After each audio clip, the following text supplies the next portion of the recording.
4,19 milliards de roupies. C'est le montant officiel de notre dette publique.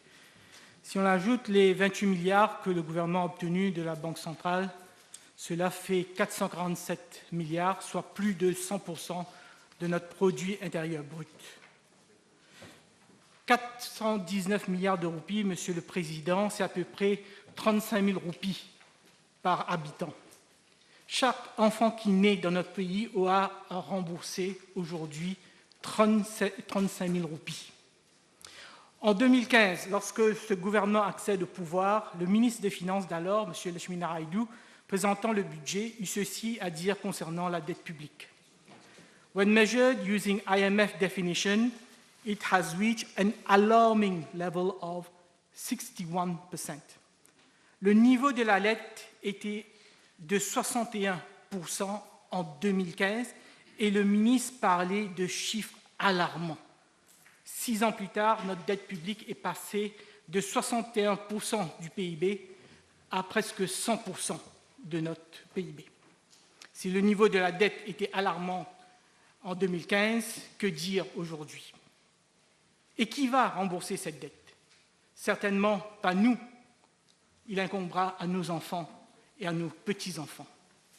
Et en écoutant le discours du ministre des Finances vendredi dernier, on a eu l'impression que la dette publique diminuera dans les années à venir.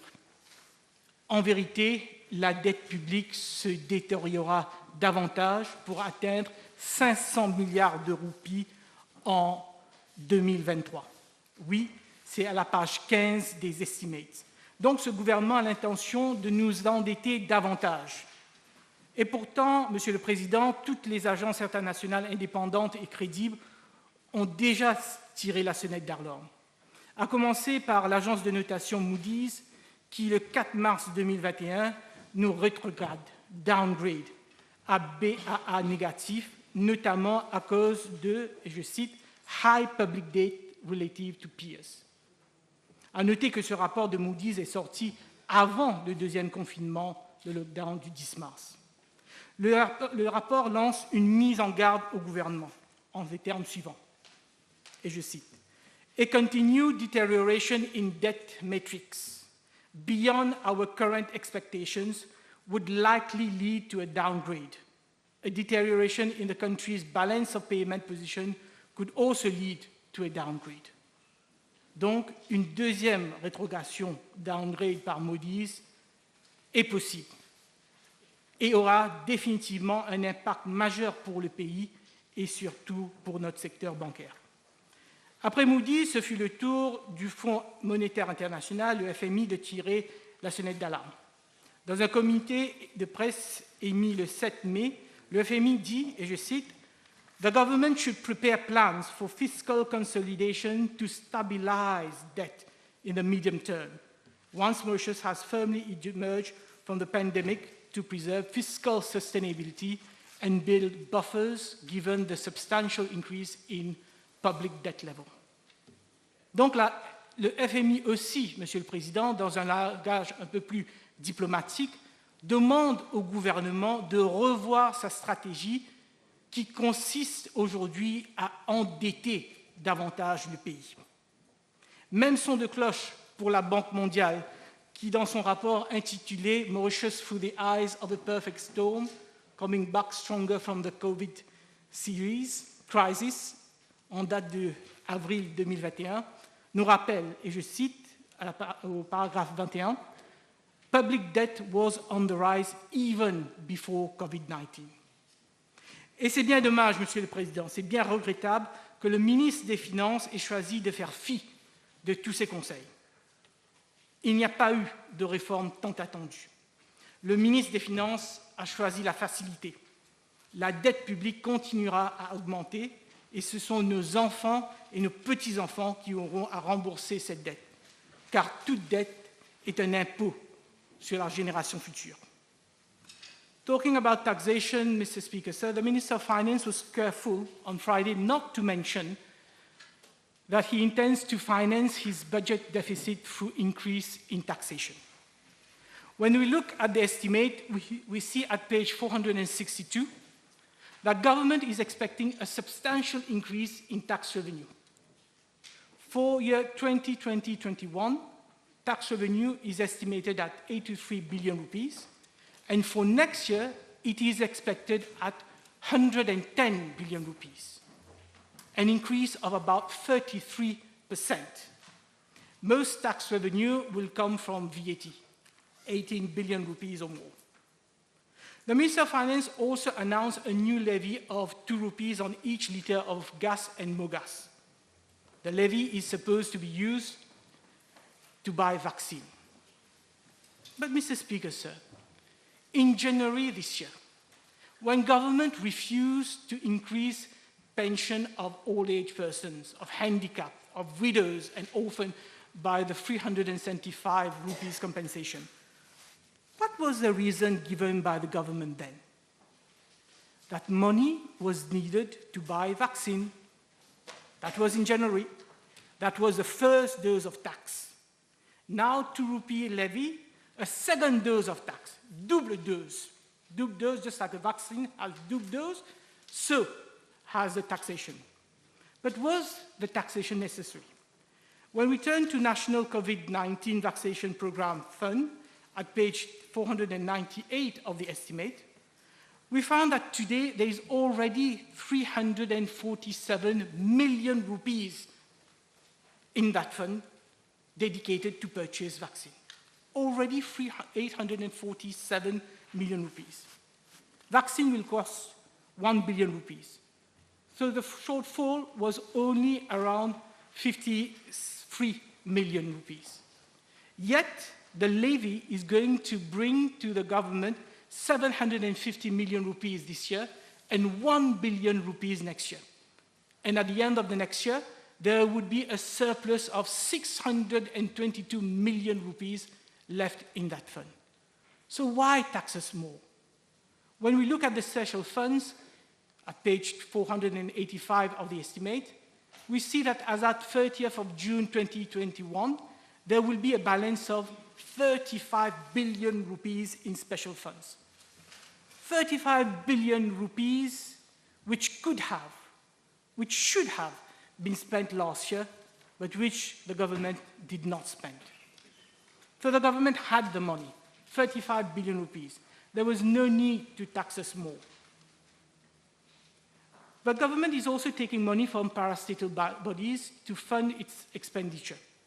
Government is taking an aggregate of 9.4 billion rupees from them, according to estimates. At page 467 of the estimate, we see that government will take 1.1 billion from Mauritius port authorities. 1.1 billion rupees, Mr. Speaker, sir, at a time where the MPA ought to have renewed its tug fleet and brought new equipment. 1.1 billion rupees, which could have been used to replace Sir Gaetan tug. 1.1 billion rupees, which if it had been well spent, could have saved life. The government is also taking 3.5 billion rupees from the Central Electricity Board. Again, funds which could have been used to reduce the electricity bill of thousands of users. Funds which could have been used to upgrade its power generation capabilities and invest in renewable energy. Finally, government also planned, to take 2.1 billion rupees from the STC. I say planned because, as honourable members know, the Privy Council today has just announced that the judgment of the Supreme Court had been set aside. And as a consequence, the STC and this government is going to have to fork billions of rupees in damages to Betamax. Billions of rupees being forked out because of the, I'm not going to say stupid, decision of government, but it was the same decision, same government, one Order. Government. Order. It was Order. The same. Order. The judgment of Betamax, which is going to cost us billions of rupees, comes after another decision of the government, which has already cost us above 20 billion rupees, namely the dismantling of the BRI group. Mr. Speaker, sir, the Minister of Finance told us that the funds will be used to construct drains in flood-prone areas. But government, this government in particular, has been saying the same thing in every single budget since they took office 6 years ago. Yet, every year there are floodings. This year, the regions of the south and southeast were hit. Last year, it was the north, Cottage, Fond du Sac. The previous year, it was another reason.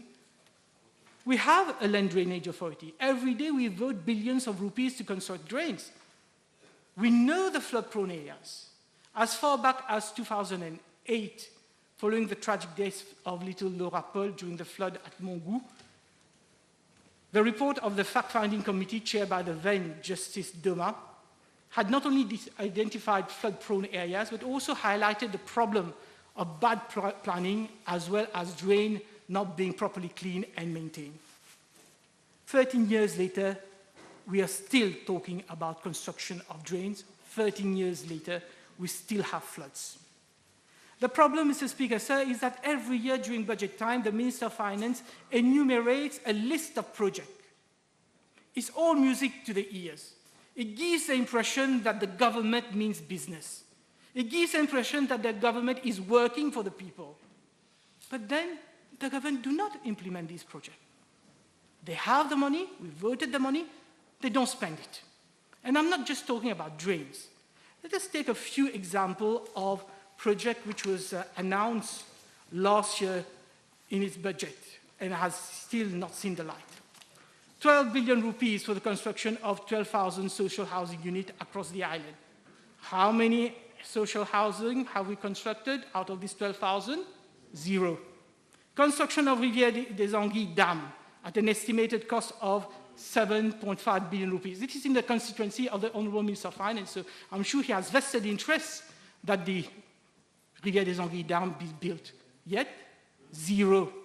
And worse, this year he announces that there will be construction of Rivière des Anguilles Dam and treatment plant, but instead of 7.5 billion, now the budget has escalated to 9.5 billion. 25% more. Y a-t-il anguille sous roche? 6 billion for urban terminals along Port Louis and QP corridor. Again, this year at paragraph 24, we see not 6 billion, but now 8 billion for development of urban terminals in Vacqua, Rosil, Quatre-Bronnes, and QP. 33% hike in price. Last year, he announced that 2.2 billion rupees will be invested in breakwater, fishing port, and cruise terminal building. 0 spent. This year, he didn't even bother to budget anything for that project. Construction of new eyes hospital, construction of new cancer hospital, construction of new hospital in Flac, all announced in last year's budget and repeated in this budget. Civil Service College, I don't know how many times this has been announced in so many budgets. ICT Academy, again, announced in so many budgets. Now we have a new minister, so the name is changed. It's called Digital Industries Academy, but it's the same thing. Unfortunately, Mr. Speaker, sir, the list is too long. The bottom line is that this government does not deliver on its promises. Money earmarked for projects are not spent, projects are not implemented. This is why, Mr. Speaker, sir, I'm extremely skeptical when I hear the Honourable Minister of Finance announce that he's expecting 9% growth this year. We all know the track record of this government when it comes to economic growth. In 6 years, never, I repeat, never has this government been able to attain the growth objective that it had set, not even during pre-COVID years. Last year at a press conference on the 11th November, the Honourable Minister of Finance announced a projected growth of 10% for this year, 10%. According to the estimate, the growth in GDP will be only 5.4%, and for last year, the economy contracted by 14.9%. And these figures actually are far more optimistic than the prediction of the IMF and of MCB. Government was not able to achieve its target despite receiving 60 billion rupees from the central bank, and despite the Bank of Mauritius putting 80 billion rupees in the Mauritius Investment Corporation to help the private sector. Talking about the MIC, not a word in this budget as to what will happen to the funds in the MIC, save and expect that 1 billion would be invested to address water shortage issues in Rodrigues. No conversation. Allow the opposition to make a speech. Thank you. We all know that the IMF recommended that the central bank should relinquish ownership of MIC, and financing of the MIC should be provided through budgetary process. The World Bank was also very critical of the involvement of the central bank in the operation of the MIC, stating at paragraph 81 of their report, and I quote, "Such an agenda is not within the mandate or expertise of the central bank tasked with conducting independent monetary policy." Just like the IMF, the World Bank also advocated a reversal of policy as regards the MIC, and the central bank recommended limiting the role of MIC to the immediate COVID crisis response and reversing the provision included in the Bank of Mauritius Act through the COVID-19 bill that allows central bank transfers to the budget.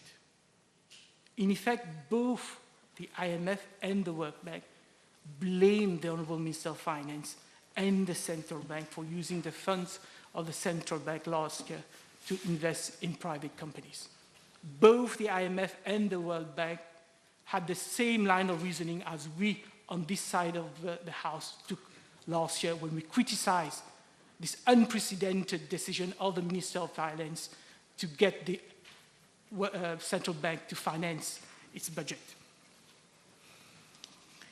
At paragraph 210 of the budget speech, the Minister of Finance announced, and I quote, that a new Bank of Mauritius bill and a banking bill will be introduced reflecting best international practice.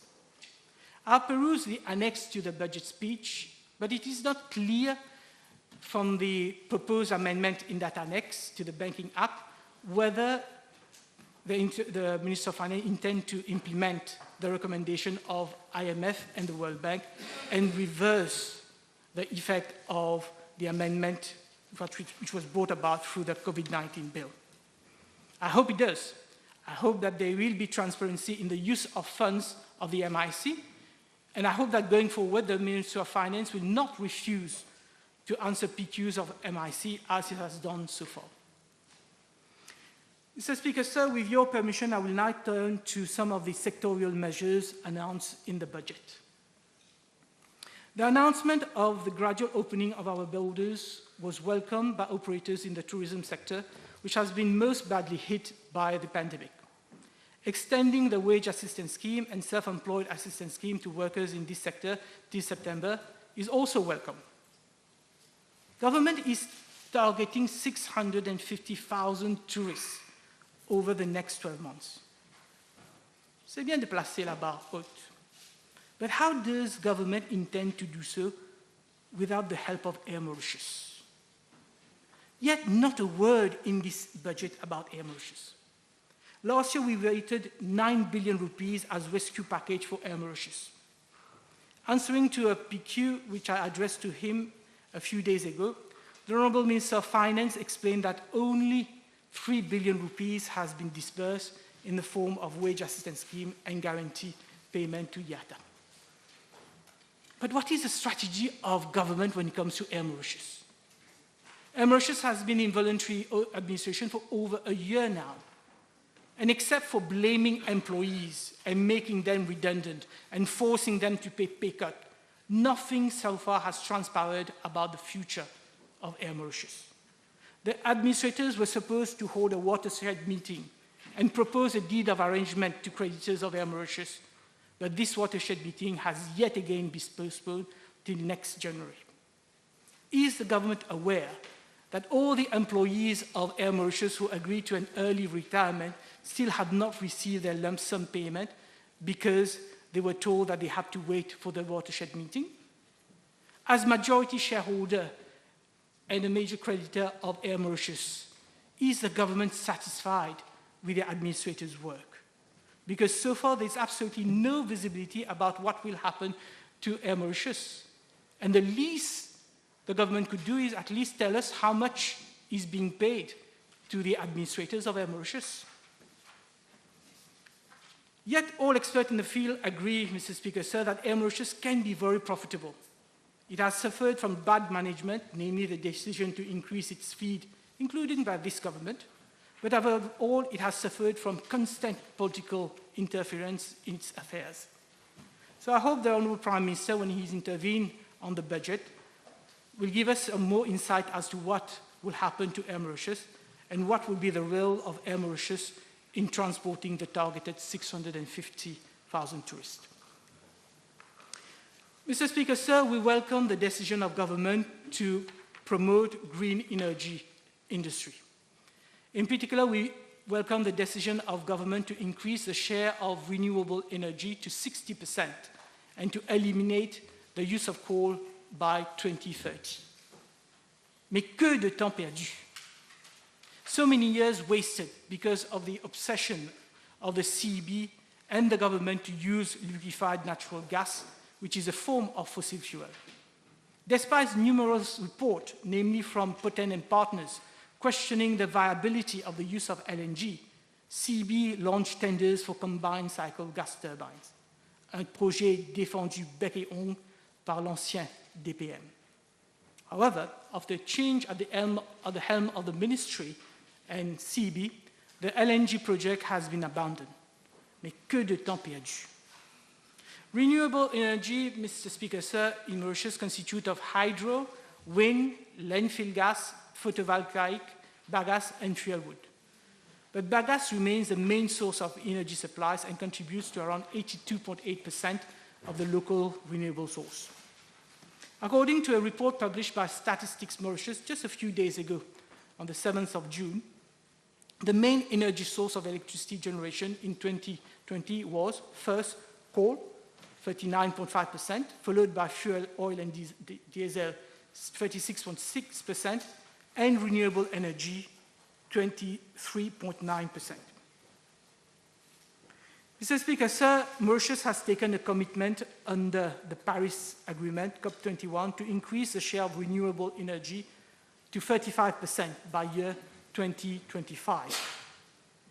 Last year, the Minister of Finance went a step further and stated that we need to increase the share of local renewable energy to our energy mix to 40% by 2030.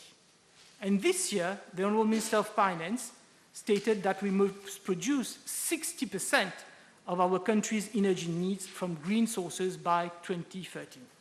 So under the Paris Agreement, the target was 35% by 2025. Last year, it was 40% by 2030. And this year, it is 60% by 2030. But how exactly does government propose to increase the share of renewable energy from its current level of 23.9% to 60%? The Honourable Minister of Finance announced that request for proposal has been launched to set up a 4-megawatt wind farm. There is definitely potential for wind farm, not just onshore, but offshore as well. But this is not a new idea. What happened to the wind farm at Plaine Sophie project? Several PQs were asked on that project, and there is another one under my name on tomorrow's order paper. And frankly, Mr. Speaker, sir, I never understood the obsession of this government and of CB to go ahead with the Plaine Sophie project, despite the promoter systematically missing deadline for implementation of the project, and worse, despite serious allegations that the promoter had used forged documents. Again, after the change at the helm of the Ministry of Energy and CEB, CEB has decided not to go ahead with that project. But I hope the Honourable Minister of Energy, when he intervenes on the budget, he will tell us what action CEB has taken against the promoter of the project. encore une fois, que du temps perdu.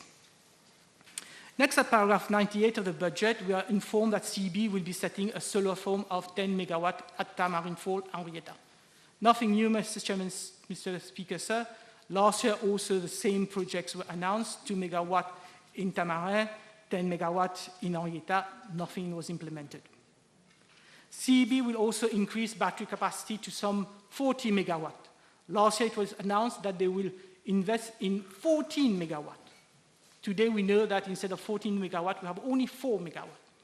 So again, you know, the ministry now, they couldn't buy 14 megawatt, now they're going to buy 14, they're now going to buy 40.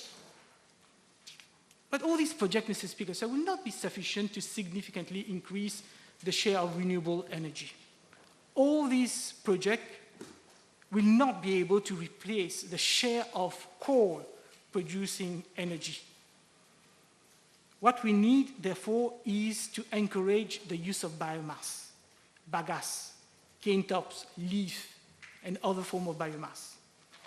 Until this budget, there was no incentive for independent power producers to use biomass instead of coal. So I'm glad that the Minister of Finance has announced that bagasse will henceforth be remunerated at ₹3.50 per kilowatt hour for all planters and producers. But let me ask the Honourable Minister of Finance, who fixed that price of ₹3.50? Didn't we amend the law to provide that it is the Utility Regulatory Authority that fixes tariff? The Utility Regulatory Authority Act was voted in 2004, 17 years ago. Answering to a PQ on the 8th of December last year, the current Minister of Energy and Public Utilities informed us that the current chairman was appointed in 2018 and one of his commissioners was appointed in 2016. We were informed that the chairman earns a monthly fee of ₹110,000 and each commissioner are paid a monthly fee of ₹60,000. So we're spending a lot of money on this Utility Regulatory Authority. And what do they do exactly? Aren't they the one supposed to fix the price? So why is it that it is the Ministry of Finance who is announcing the price of ₹3.50? And then when the Minister of Finance announced the ₹3.50 per kilowatt hour, he announced it for all planters and producers. But what would be the share for the planters? What would be the share for the producers? Would it be equal? How would it be shared? So maybe the Honourable Minister of Energy will enlighten us in his intervention. Mr. Speaker, sir, the truth is we currently don't have sufficient bagasse and biomass to replace the amount of electricity generated by coal, especially during intercrop season. This is why the Minister announced the setting up of a national biomass framework. But again, this is not a new idea. In the budget speech of 2019-2020, 2 years ago, the Prime Minister had already announced the creation of a national biomass framework. But again, like so many other measures, nothing has been done. So I would hope now the expert will encourage the plantation of high-fiber crops, such as fata. But realistically, due to scarcity of land, we may end up having to import biomass. That's not a bad thing, Mr. Speaker, sir, because it's opened a whole new opportunity. We should negotiate with our African neighbors for the use of their land to grow high-fiber crops, which we can then use to produce biomass. Africa. Africa. Not a word in this budget on our Africa strategy. Does this government have a strategy for Africa? Mr. Speaker, sir, I was shocked to learn from the Minister of Finance on May 15 last month that the Mauritius Africa Fund is now going into real estate business in Mauritius instead of concentrating on its core objective of helping Mauritian investors to invest into Africa. On that day, the Minister of Finance requested to reply a question addressed to him out of turn because he had to participate in the Sommet sur le financement des économies africaines. But Mr. Speaker, sir, this summit was attended by head of states and head of governments of major African nations. But our Prime Minister chose not to attend and send the Honourable Minister of Finance instead. And we receive criticism for this lack of interest of our Prime Minister. But unfortunately, Mr. Speaker, sir, it's not the first time. When the African Continental Free Trade Agreement was signed a few years ago, again, the summit in Niger was attended by heads of states and heads of government of African nations. It was a landmark decision. Everyone wanted to be present to have his photo taken there. And who represented us at that summit? The Honourable Prime Minister? No. The Minister of Foreign Affairs? No. We were represented by a simple diplomat. A few years ago, the then Deputy Speaker even had the nerve to write to the Speaker to complain that he was being sent on mission only to Africa. Mr. Speaker, sir, we need to change our mindsets once and for all about Africa. I have been a member of the Pan-African Parliament for 5 years, and let me tell you something, Africa has so much to offer. But we need to nurture relations that we have with our brothers and sisters from the African continent. Truth be told, Mr. Speaker, sir, if it weren't for our African brothers and sisters, we would never have managed to get the resolution for the United Nations for recognition of our sovereignty over Chagos, not once, but twice. We are part of the African Union, member of SADC and COMESA, yet we do not seem to have any African strategy. How many times did our Prime Minister attend the summit of the African Union? How many times did he attend the summit of SADC or COMESA since assuming office? We are talking about opening our borders and targeting 650,000 tourists. Why aren't we targeting African tourists other than South African tourists? They are closer to our borders. There are many affluent Africans living on the continent. Why not target them? Many Africans can't travel to Europe because of traveling restrictions due to COVID. It would have been a perfect timing to attract them to Mauritius. Mauritius can be a shopping paradise for these African tourists. We have many unemployed graduates. Why don't we target Africa's service sector? Already a few accounting firms have branches in African countries. We need to do more. We need to encourage them to expand, and we need to give them the necessary fiscal incentive to do so. Why not, for example, exempt African source income from profit in Mauritius? Why don't we develop our port facilities and increase the movement of ships between Port Louis and the African ports? Why not provide funds to offshore management companies to do marketing in Africa to look for new clients and new markets? Because while we are sleeping on our laurels, other African countries are taking the lead. Rwanda has set up its financial center and is becoming a serious competitor for attracting inwards flow into Africa. We have the know-how, we have the manpower to take a leader's role in Africa. All we need is for this government to believe in Africa. Mr. Speaker, sir, just like in all other budgets, this budget has a number of social measures which are all welcome. I'm sure that other members of the House, especially those coming from the government side, will enumerate one by one, and I won't take the time of the House to go through the list, and because I don't have any issues with them. In fact, I'm very happy that the government is coming up with all these measures. But what I would like to do is to say a few words on measures announced to eradicate poverty. Increasing the amount of financial assistance to persons on social register is fine, but is not enough. We need to integrate them in society. We need to fight exclusion. We need to ensure that they have the same equal opportunities as other Mauritians who happens to be less unfortunate than them. The World Bank, in its report, devotes considerable attention to the poorer member of our society and makes several very interesting recommendations to improve their lots. It is not a coincidence, Mr. Speaker, sir, that the majority of children from families registered on the social register attend the worst performing school at PESAC level. There is a disproportionate number of school dropouts among these children. These children simply cannot be excluded from the system. The World Bank recommends, for example, that they be given access to preschools and child daycare centers to boost their brain and language development.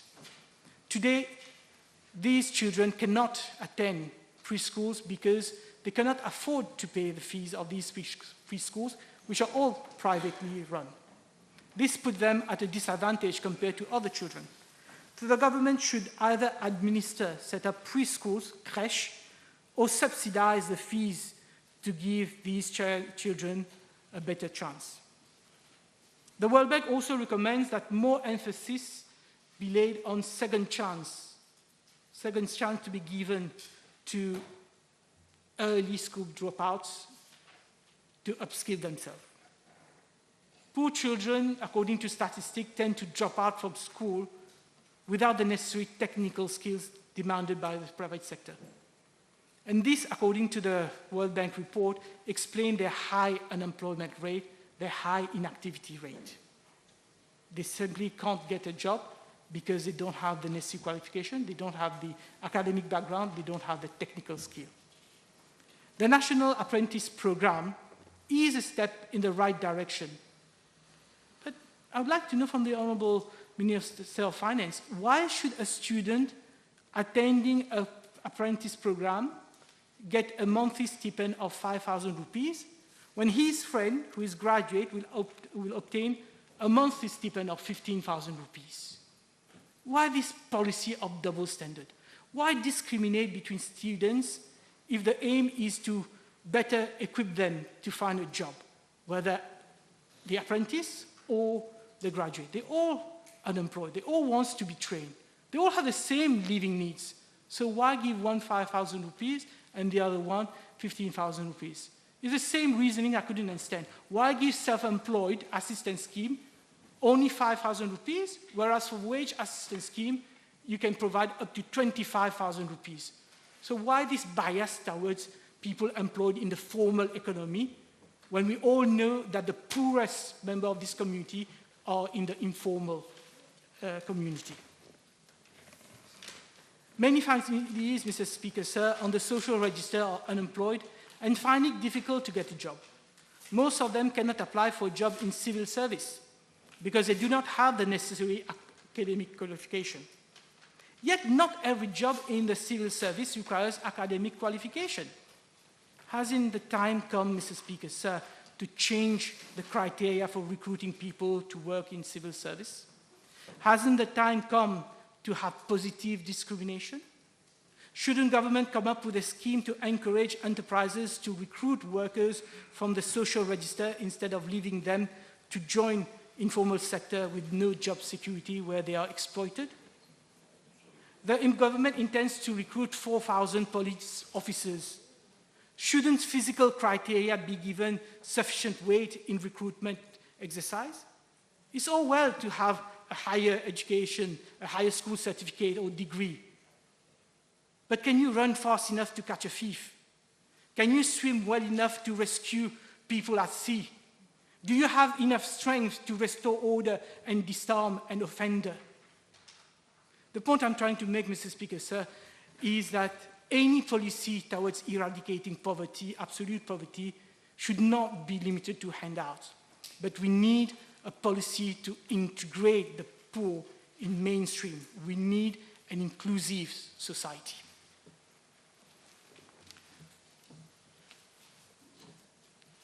I will not be too long, Mr. Speaker, sir. I would like to talk about one thing which is seriously missing in this budget, and that is the fight against fraud and corruption and wastage of public funds. Nothing, not a single word on how to improve the effectiveness of our law enforcing agencies on their fight against corruption and money laundering. Nothing, despite the fact that we are on the grey list of the FATF precisely because of major deficiencies in the ability of law enforcement agencies to conduct complex investigation.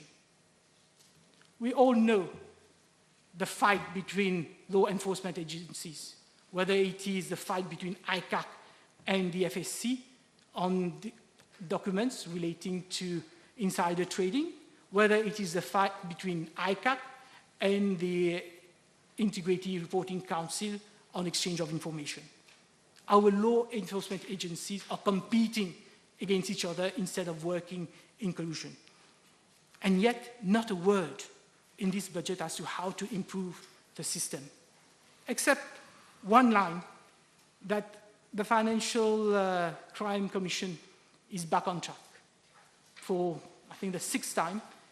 But according to the budget, there's only 10 million earmarked for that project, not the 300 million that was earmarked a few years ago. So we all know nothing will happen to the Financial Crime Commission.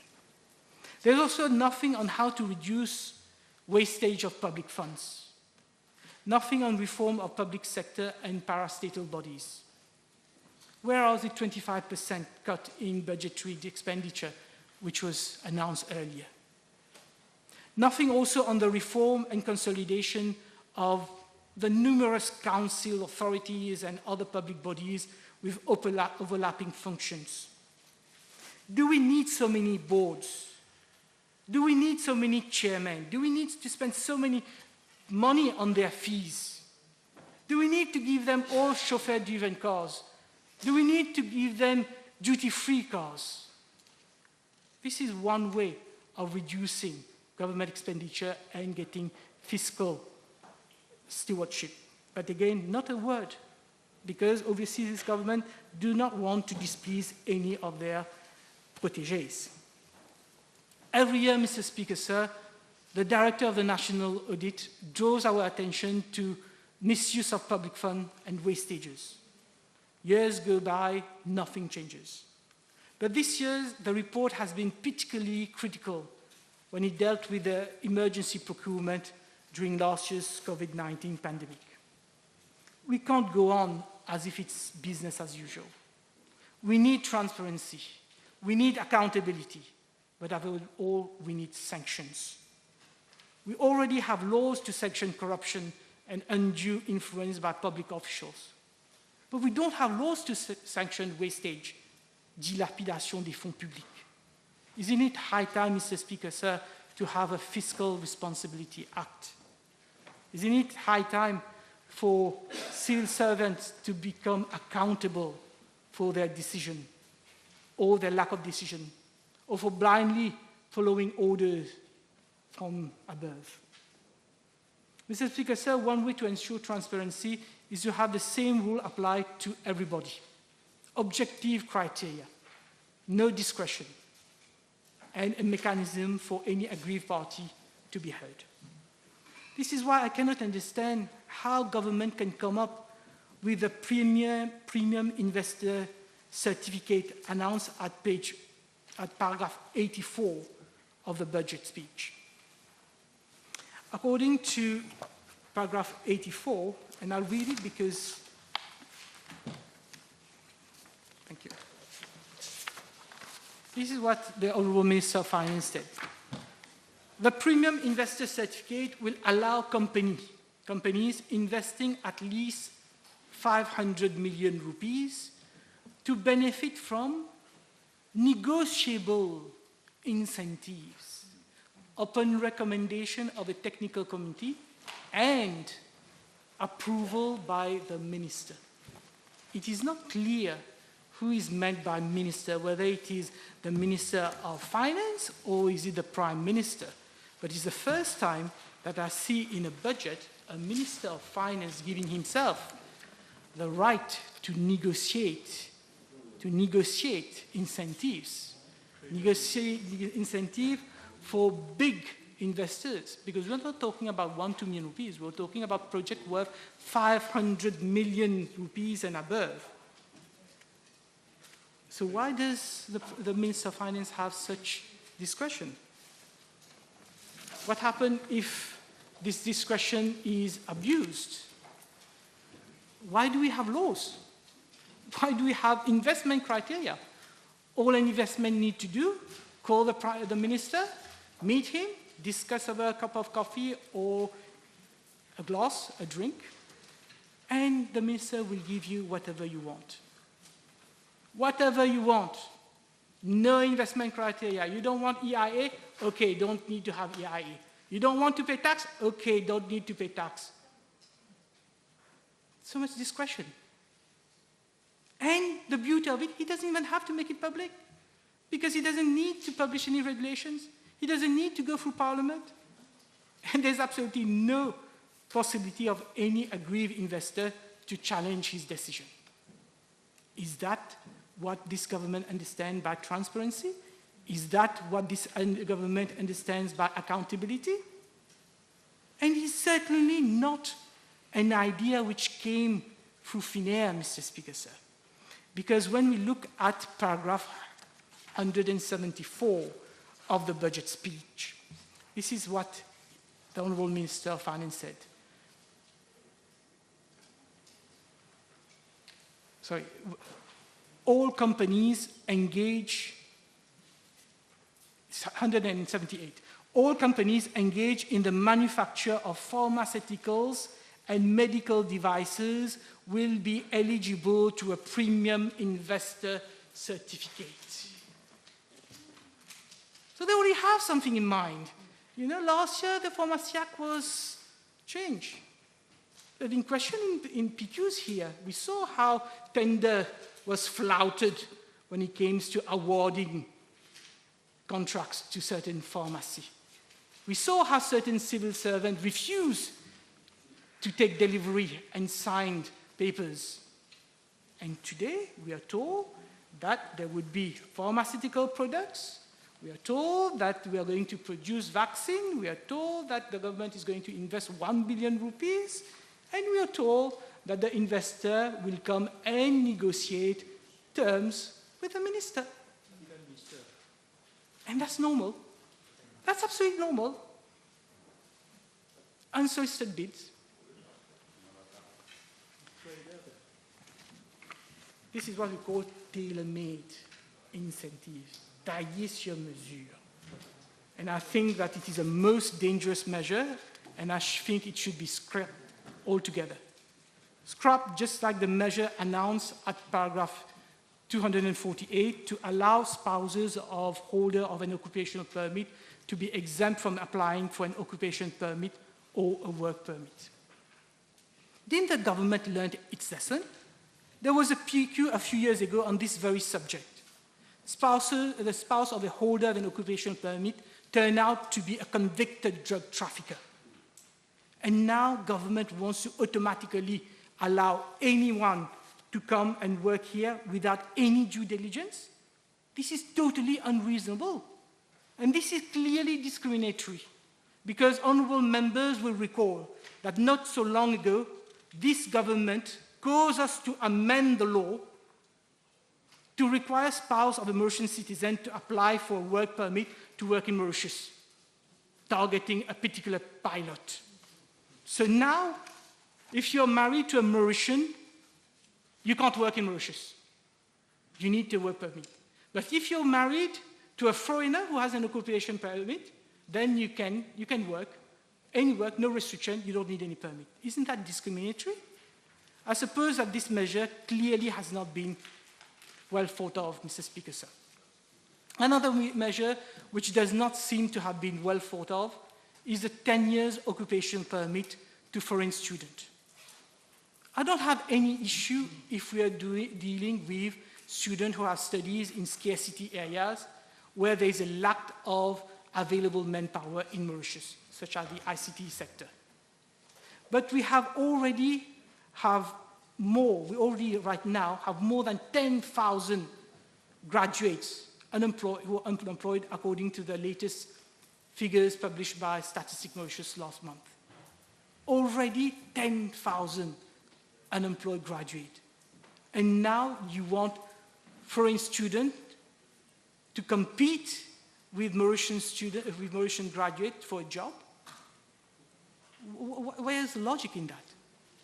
So I would urge the government, even if EDB wants to come up with such a policy, to limit it, give the occupation permit only in scarcity areas, only where there is a shortage of skilled labor in Mauritius, not generally. And if you want to encourage foreign students to study in Mauritius, There are much better ways to attract them. Start by providing a first-class university education, because unfortunately today, our universities, be it the University of Mauritius, UTM, or the Mascareignes, far down the list in the ranking of best universities. Mr. Speaker, sir, the budget was presented on 11th June, exactly 39 years after the MMM-PSM alliance, led by Anirudh Jagannath and Paul Béranger, won the historical landslide victory at the general election of 1982, 60-0. Sir Anirudh Jagannath went on to become the longest-serving Prime Minister and later President of the Republic. We may not have agreed with all decisions he took. We may not agree with his style of government, but we cannot dispute that his economic and social policies transformed Mauritius. And I join my voice to all those who paid tribute to him last week in this August Assembly. However, Mr. Speaker, sir, allow me to respectfully disagree with the Honourable Minister of Finance when he says that this budget follows the philosophy of Sir Anirudh Jagannath. Sir Anirudh Jagannath believed in low taxation and in fiscal discipline. He would never have allowed public debt to reach the level that it has under this government. Thank you.